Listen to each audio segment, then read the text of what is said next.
Welcome back to the Carmelite Quotes podcast, where we share Carmelite wisdom to encourage and inspire. We're continuing our Marie du Jour series, and in today's episode, we're reflecting on silence and joy in the heart of Mary through the lens of Saint Teresa of Jesus of the Andes. Saint Teresa of Jesus of the Andes was baptized Juana Fernandez Solar on July 13, 1900, in Santiago, Chile. Raised in a devout Catholic family, she exhibited a deep spirituality from an early age.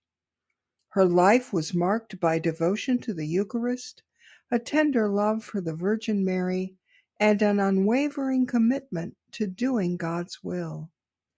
As a young woman, she was deeply influenced by the writings of Saint Teresa of Lisieux.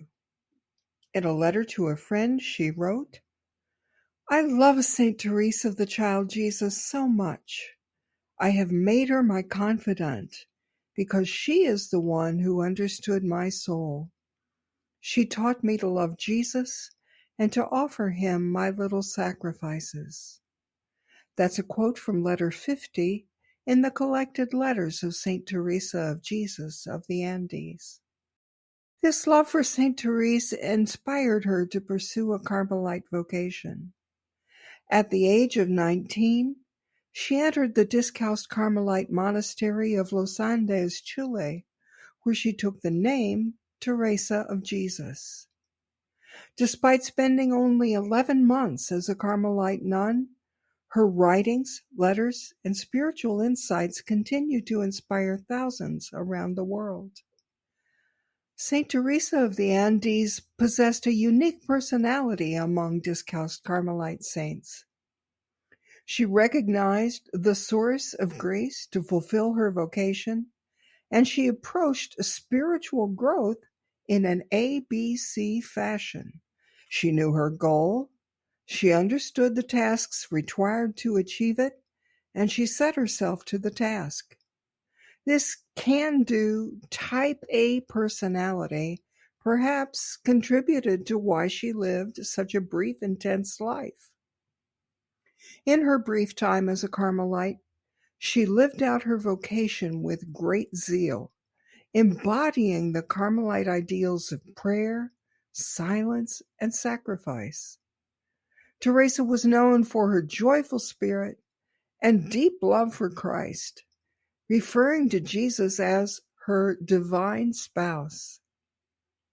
She died of typhus on April 12, 1920, while she was still a novice at the age of 20. She was beatified by Pope John Paul II in 1987 and canonized in 1993, becoming the first saint from Chile and the first discalced Carmelite nun from Latin America to be canonized.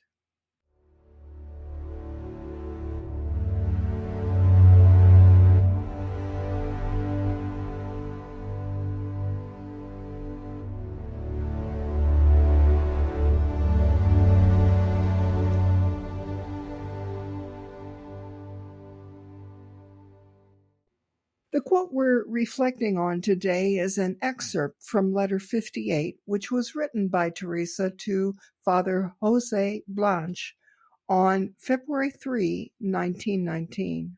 In this letter, she recounts her visit to the Carmelite monastery with her mother and sister and explains why she believes she has a Carmelite vocation and why she feels called specifically to the Carmel of Los Andes. After presenting her reasons for her decision, she muses, "I have also reflected on how the Blessed Virgin Mary was a perfect Carmelite. Her whole life was to contemplate, suffer, and love. And she did it all in silence and in solitude." This insight into Teresa's contemplation of Mary as a perfect Carmelite offers us profound wisdom to consider. It's worth exploring more of St. Teresa's letters to gain deeper insight into her spirituality and journey. You can find her letters in Father Michael Griffin's translation of the Letters of St. Teresa of the Andes, published by ICS Publications in Washington, D.C. Additionally, you can discover Father Griffin's translation of St. Teresa's intimate spiritual diary, entitled God, the Joy of My Life, when you visit icspublications.org. Again, that's icspublications.org. St. Teresa of the Andes emphasizes silence and solitude, like Père Jacques, as hallmarks of Carmelite spirituality. These ideals shape our journey toward spiritual growth. In silence and solitude, we can encounter God intimately, finding joy and strength in His presence. And in our own lives, we can embrace the spirit of Mary by creating moments of silence and solitude. It's the Carmelite vocation. Amid the noise of our daily routines, we can find spaces to contemplate, suffer, and love in communion with God. As St. Teresa of the Andes encourages us, we can do it all with Mary as our guide. Let's ask the Blessed Virgin, the perfect Carmelite, to help us follow her example of silent contemplation, unwavering faith, and joyful love.